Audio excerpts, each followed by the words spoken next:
जय श्री महाकाल दोस्तों आज इस वीडियो में मैं आपसे बात करने जा रहा हूँ कि कौन होते हैं सिद्ध पुरुष, क्या होती हैं उनकी निशानियां, किस तरह आप किसी सिद्ध पुरुष को पहचान सकते हैं। दोस्तों आजकल देखा जाता है लोगों के ज्ञान में कमी के कारण इंसान जो है सिद्ध पुरुषों को अच्छे से पहचान नहीं पाता। वो सारे सिद्ध ऋषि मुनि सबको जो है एक ही श्रेणी में रख लेता है, जिसके कारण वह जीवन जो है इसको कभी भी समझ नहीं पाता। अब मैं आपको अपना एक अनुभव बताता हूँ, जिसके बाद मुझे लगा कि इस वीडियो को बनाने की आवश्यकता है। दोस्तों एक बार की बात है, मैं कई लोगों की वीडियो देख रहा था। एक जिनको मैं जानता हूँ वो सिद्ध पुरुष हैं, और किसी ने उनके साथ गलत व्यवहार किया था, गलत कमेंट्स की थी, इसलिए वो उस इंसान को बुरा भला कह रहे थे। मगर मैंने देखा उनकी कमेंट्स में किसी ने कह रखा था, किसी और इंसान ने, कि आप तो इतने सिद्ध पुरुष हैं, फिर भी आप में बिल्कुल भी संयम नहीं है, और पता नहीं क्या कुछ उसने बोला था, और आप ऐसे गालियां देते हैं। तो सिद्ध पुरुषों को गालियां नहीं देनी चाहिए, ये नहीं करना। तो वो उल्टा देखा मैंने, उन्हीं को सीख देने लग गया।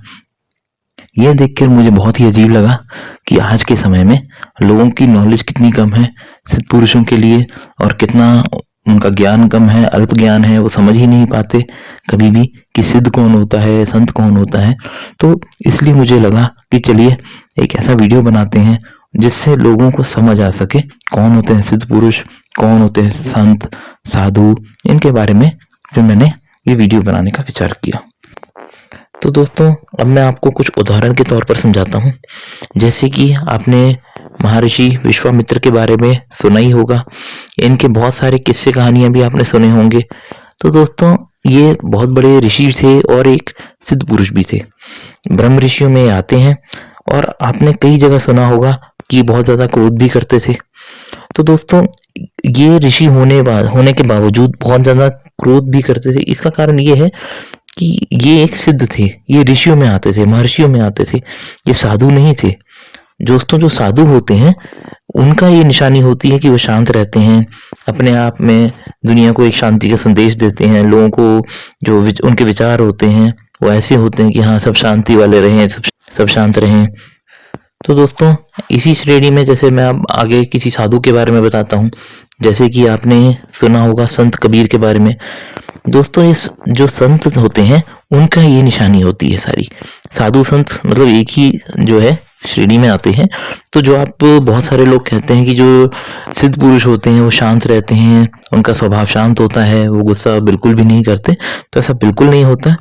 बहुत सारे जो साधक हुए हैं उनको अपनी साधना, उग्र साधना करके गुस्सा भी आता है।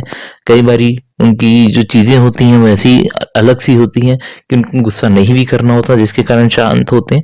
इसलिए उनको पहचानना कोई एक जो जानकार होता है वही उनको अच्छे से पहचान सकता है। तो दोस्तों जैसे मैं आपको संत कबीर के बारे में बता रहा था, तो संत कबीर हुए हैं, उन्होंने कितने ही उनके ऊपर संकट आए, कितने ही लोगों ने उनको बुरा व्यवहार किया, कितना कुछ कहा, मगर फिर भी वो हमेशा ही शांत रहे और लोगों को भी सब जगह शांति का संदेश दिया। और उनके अगर आप जो कबीर जी के दोहे हैं वो भी पढ़ेंगे तो वो भी हृदय परिवर्तन या शांति को लेकर ही थे ज्यादातर। तो ऐसे हैं, इनको कहते हैं संत। तो अब दोस्तों बात करते हैं कि कौन होते हैं सिद्ध पुरुष, किस बेस पे आप कह सकते हो कि कोई भी इंसान सिद्ध है या नहीं। तो दोस्तों सिद्धि का अगर हम बेसिक मतलब देखा जाए तो आप कहेंगे कि एक क्षमता, जब इंसान अपनी क्षमता से बाहर निकलकर कार्य करने लग जाता है उसको सिद्ध पुरुष कहते हैं। जैसे कि हम बहुत सारे पक्षी को देखते हैं, वो उड़ते हैं, ठीक है, मगर वो उनकी नेचर है, प्रकृति ने उनको उड़ने के लिए ही बनाया है, इसलिए उड़ सकते हैं।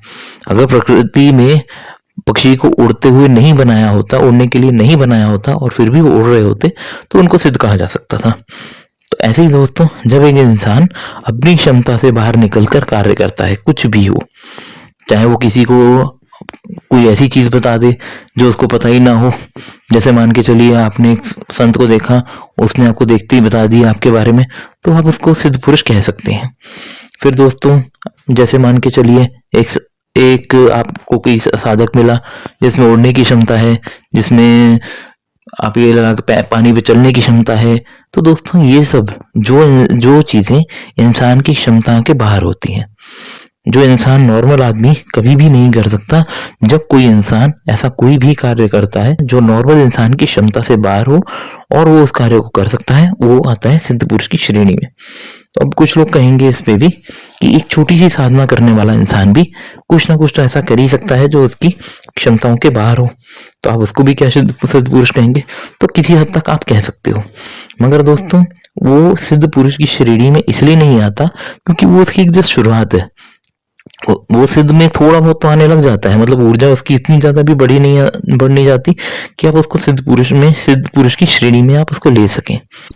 अब दोस्तों मैं आपको बताता हूँ कि एक छोटी सी साधना करने वाले को आप सिद्ध पुरुष में क्यों नहीं लेंगे, क्योंकि बहुत सारे लोगों के ऐसे ही प्रश्न होने वाले हैं।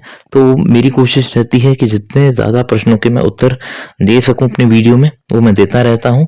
और अगर कोई किसी का डाउट रह जाए तो वो मेरे से व्हाट्सएप करके भी पूछ लेता है, इसलिए मेरी कोशिश रहती है कि जितना हो सके मैं आपको डिटेल में एक्सप्लेन कर सकूं।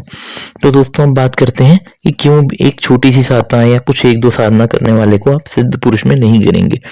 पहली बात दोस्तों, जब एक इंसान छोटी सी साधना या कुछ करता है तो हो सकता है बहुत अच्छे चांसेस होते हैं कि वो जब कुछ कार्य करेगा तो आपका कर सकता है, मगर होता क्या है दोस्तों, वो उसकी एक शुरुआत होती है और शुरुआत के समय में इंसान जो है बहुत बारी उसकी परीक्षाएं भी होती हैं साधना के मार्ग पर। जब वो इंसान सिद्धि की तरफ बढ़ता है तो उसकी बहुत सारी परीक्षाएं होनी शुरू हो जाती हैं। हर लेवल पर उस इंसान को टेस्ट किया जाता है पहले। जब उन परीक्षाओं को में सफल होता है तब वो सिद्ध पुरुष की श्रेणी में थोड़ा बहुत आना शुरू होता है। अगर नहीं होता तो उसको नीचे वापस गिरा दिया जाता है किसी न किसी तरीके से। तो इसलिए जो है कभी भी एक साधना को या कुछ साधनाओं करने वाले को सिद्ध पुरुष की श्रेणी में नहीं लिया जाता। मगर अब इस चीज में और भी मैं आपको बताता हूँ कि कई बार ऐसा भी होता है कि एक इंसान, मतलब ये क्योंकि सिद्ध जो है, क्षमा कीजिएगा, कि एक इंसान अपना एक साधना की और बहुत ज्यादा ऊर्जा उसकी जो है जागृत हो गई। तो होता क्या है दोस्तों, ये साधना का जो मार्ग है कभी भी एक जन्म का नहीं होता, कई जन्मों का होता है। एक इंसान ने एक जन्म में कुछ साधनाएं की, फिर उसके बाद कुछ साधनाएं की, बढ़ते बढ़ते वो एक लेवल पर पहुंच गया कि उसको सिद्ध पुरुष की श्रेणी में डाला जा सकता हो, तो उसको कह सकते हैं सिद्ध पुरुष। मगर फिर भी जब उसका जन्म होगा, वो साधना के मार्ग पे या किसी भी मार्ग पे, अध्यात्म के मार्ग पर आगे बढ़ेगा, तो फिर से उसकी परीक्षाएं सारी शुरू हो जाती हैं। फिर से उसको पूरा जो है बेस से परीक्षा तो देनी ही पड़ती है, देखने के लिए कि इस इंसान को जो है आगे बढ़ाने लायक भी है या नहीं, या आगे जाके भटक जाएगा और फिर गलत काम करेगा या फिर नीचे गिरेगा। इसलिए जो है हमेशा ही कोशिश की जाती है कि कभी भी कोई इंसान हो उसकी परीक्षा होती है सबसे पहले। तो दोस्तों अब आगे बढ़ते हैं, बात करते हैं किस प्रकार एक इंसान सिद्ध पुरुष बन सकता है। तो सबसे पहले दोस्तों को मैं बता दूं, इसके कोई बहुत सारे मार्ग नहीं है, केवल दो मार्ग है। एक है योग मार्ग, दूसरा है तंत्र मार्ग। बहुत सारे लोग तंत्र और योग मतलब को बहुत ज्यादा डिफरेंट समझते हैं कि बहुत ही ज्यादा भिन्न मार्ग हैं, मगर दोनों मार्ग एक दूसरे के साथ साथ चलते हैं और साथ के साथ ही उसी तरह जो है प्रगति करते हुए इंसान जो है एक अच्छा साधक बन पाता है। अब दोस्तों बहुत सारे लोग इसमें जो है तंत्र को बहुत ज्यादा गलत समझ लेते हैं कि तंत्र तो बहुत गलत चीज है। वो दोस्तों इसलिए समझते हैं क्योंकि बहुत सारे लोग जो छोटे मोटे साधक होते हैं वो क्या करते हैं, छोटी मोटी कुछ एक दो साधना करेंगे। जैसे आपको मैंने कुछ समय पहले भी बताया कि वो अपने जब मार्ग पर आगे बढ़ते हैं तो उनकी परीक्षा होनी शुरू हो जाती है। जैसे जैसे वो परीक्षा होती है वो अपने मार्ग पे गलत रास्ते पे चलते हैं, भटकते हैं, गिरते हैं और फिर आगे नहीं बढ़ पाते। तो ऐसे लोगों की वजह से ज्यादातर जो तंत्र मार्ग होता है वो बदनाम हो जाता है। इंसान को लगता है कि तंत्र मार्ग में है क्या, लोगों को उल्टा सीधा करना, वशीकरण करना, उच्चाटन करना, यही सब तंत्र मार्ग है, मगर ऐसा है नहीं। तंत्र मार्ग भी एक तरह से आपको एक अच्छा सिद्ध पुरुष बनाने के लिए बहुत ज्यादा लाभदायक होता है और इससे आप जीवन में आगे बढ़ते हैं। ऐसे ही योग मार्ग भी होता है दोस्तों।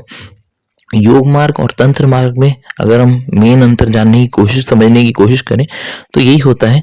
तंत्र मार्ग में पहले इंसान को शक्ति दी जाती है, उसके बाद उसकी परीक्षा होनी शुरू होती है कि इंसान कितना लायक है, कितना नालायक है, क्या कर पाएगा, क्या शक्तियों गलत इस्तेमाल तो नहीं करेगा। इस तरह उसकी परीक्षा होने लगती है। मगर योग मार्ग जो होता है वो अलग होता है। उसमें पहले इंसान की परीक्षा ली जाती है, पहले उसको बार बार गिराया जाता है, भटकाया जाता है कि ये इस मार्ग को छोड़ दे। उसके बाद वो बहुत ही स्लो मार्ग है। बहुत सारे देखा जाता है कि एक साधक को कई जन्मों तक योग मार्ग पर चलने के बाद ही जो है अपने जीवन में किसी चीज की सिद्धि हासिल हो पाती है। तो इस तरह है दोस्तों, ये दोनों में मेन भेद है जिसके कारण लोग जो है मतलब एक किसी मार्ग को छोटा और ऊपर नीचे कुछ समझ लेते हैं। मगर जब भी आप कभी एक बड़े साधकों को देखेंगे, वो हमेशा ही समझ पाते हैं, क्योंकि वो इनके जो डिटेल की बात है, अंदर की बात है, उसको बहुत ही अच्छे से समझ पाते हैं, जिसके कारण वो जानते होते हैं कि तंत्र मार्ग और योग मार्ग अलग अलग नहीं, एक ही है।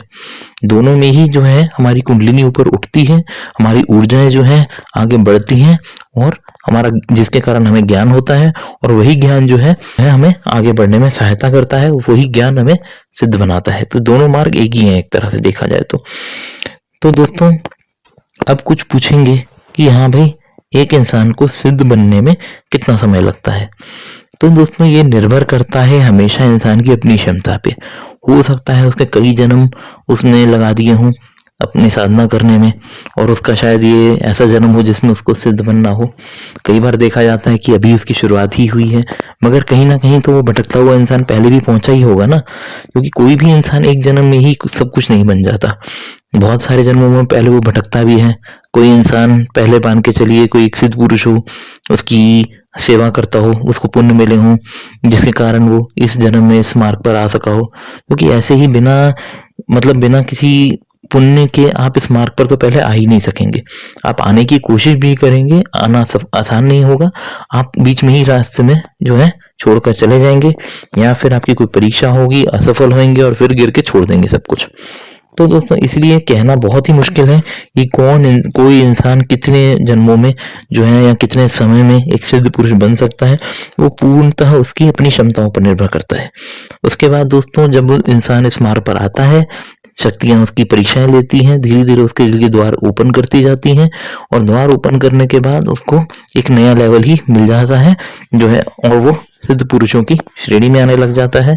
अपने आप ही उसको बहुत सारे जो है लाभ होने लग जाते हैं, अपने आप ही देवता जो है दर्शन देने लग जाते हैं, चीजें जो है अपने आप उसको समझ आने लग जाती है, ऐसी ऐसी बातें पता चल जाती हैं, गूढ़ रहस्य पता चल जाते हैं जो आसपास किसी को भी नहीं पता होते।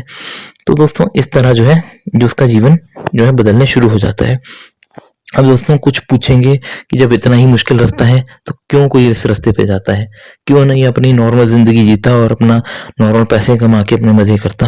तो दोस्तों इसके भी हैं कारण है। तो दोस्तों ऐसा होता है कि कोई भी इंसान जो भी कार्य करता है वो इसलिए करता है कि आपको उस मार्ग पर अपना जो नॉर्मल जीवन जी रहे हैं उससे कुछ अच्छा मिले।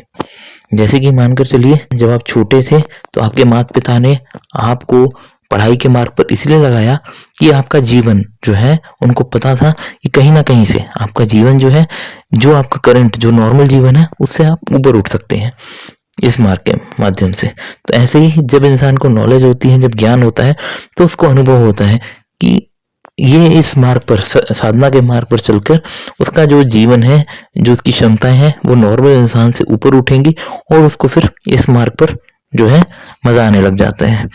और उसके बाद दोस्तों जो सिद्धि वगैरह साधना वगैरह करता है और धीरे धीरे आगे बढ़ने लग जाता है। अब कुछ कहेंगे कि जब सिद्ध एक जन्म में बनना ही नहीं तो फिर क्यों साधना करनी, क्यों इस मार्ग पर चलना, और क्या पता कि कब तक पहुंचे। तो दोस्तों आपको बिल्कुल भी जो है या किसी इंसान को भी बिल्कुल भी ऐसा नहीं सोचना होता कि हाँ हमें सिद्ध बनना है। साधना करने का मोटिव बस सिर्फ होता है ही साधना करना, और रखना भी यही चाहिए। क्योंकि वैसे भी जब एक इंसान साधना करता है तो उसकी बहुत सारी जो है अपने आप ही सहायता होने लग जाती है। जैसे कि बहुत सारी जो अपने जीवन में मुश्किलें हैं वो अपने आप जो है ठीक होने लग जाती हैं, बहुत सारे अपने आप काम होने लग जाते हैं, आपके अंदर एक पॉजिटिविटी आने लग जाती है। फिर उसके बाद जब पॉजिटिविटी आती है तब आपको बहुत सारे जो संकट दुनिया पे लोगों पे आने वाले होते हैं वो आपके ऊपर बिल्कुल भी नहीं आएंगे, और आते भी हैं तो आपको मतलब प्रभाव जो उसका होना होता है वो उतना होता ही नहीं। आप बहुत ही आराम से बहुत सारे संकट जो है झेल लेते हैं, और आपके जीवन में उसका बिल्कुल भी प्रभाव नहीं पड़ता। तो दोस्तों आपको मैंने इस वीडियो में पूर्ण तरह पूरे डिटेल में समझा दिया है कि क्या होती हैं पुरुष, क्या होती हैं साधनाएं, उसके बारे में भी मैंने आपको बता दिया क्या है तंत्र और किस प्रकार आप जो है सिद्ध पुरुष जो है उस मार्ग पर चल सकते हैं और बन सकते हैं। पूरा मैंने आपको डिटेल में बता दिया। अगर आपके फिर भी कोई डाउट्स हो तो आप मुझे व्हाट्सएप कर सकते हैं। अगर आपको वीडियो अच्छा लगा हो तो लाइक कर सकते हैं और चैनल को सब्सक्राइब करके बेल आइकन दबाना ना भूलिए ताकि आपको रेगुलर अपडेट्स मिलते रहें। जय श्री महाकाल दोस्तों।